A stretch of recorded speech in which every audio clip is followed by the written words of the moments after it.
Adakpamé, Lomé, a vibré ce dimanche 12 janvier 2025 au rythme de la tradition avec une consultation nationale publique des oracles du Fa. Initiée par Toby Hadjikou Lanklivi Ier, chef traditionnel d'Adakpamé Kpotakola, cette cérémonie a rassemblé plusieurs prêtres vaudous venus des 4 coins du pays pour scruter l'avenir du Togo et proposer des solutions aux défis actuels.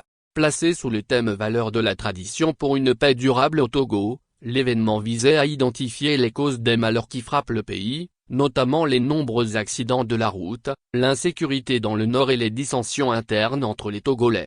Après une imploration solennelle des ancêtres, les prêtres vaudous ont dévoilé l'oracle Ikusiwinelin, deuxième signe du Fa. Selon les interprétations, ce signe est porteur d'espoir, mais avertit également sur des dangers tels que des querelles, des disputes, des rivalités, et des transgressions morales, notamment l'adultère.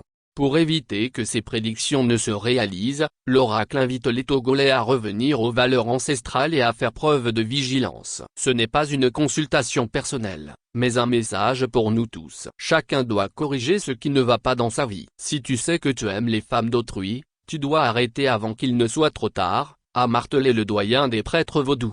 Selon le prêtre Ouun Ochéché, le Togo est sous l'emprise spirituelle de Gun, un état provoqué par des actes jugés indignes. Parmi ces actes, il cite notamment le balayage à des heures interdites. Notre pays est devenu un fourre-tout. Lors de la consultation, Vodou Sakpat est apparu à plusieurs reprises pour demander des cérémonies et le respect des interdits. Si le léopard et le vautour parlaient d'une même voix, ils ne se piégeraient pas, a-t-il imagé. Pour 2025, les prêtres vaudous ont recommandé plusieurs cérémonies rituelles afin de préserver le Togo des maux annoncés. Cependant, la réussite de ces actions dépendra de la participation de tous, y compris des autorités. Dans le temps du président Eyadema, ces consultations nationales se faisaient régulièrement, ce qui permettait de mieux anticiper les épreuves. Aujourd'hui, nous devons reprendre ces pratiques pour garantir la paix et la sécurité, a exhorté Toby Hadjikou Lanklivi Ier. Face à l'incertitude et aux défis, l'unité nationale et le respect des valeurs traditionnelles apparaissent comme des solutions incontournables. La balle est désormais dans le camp des Togolais,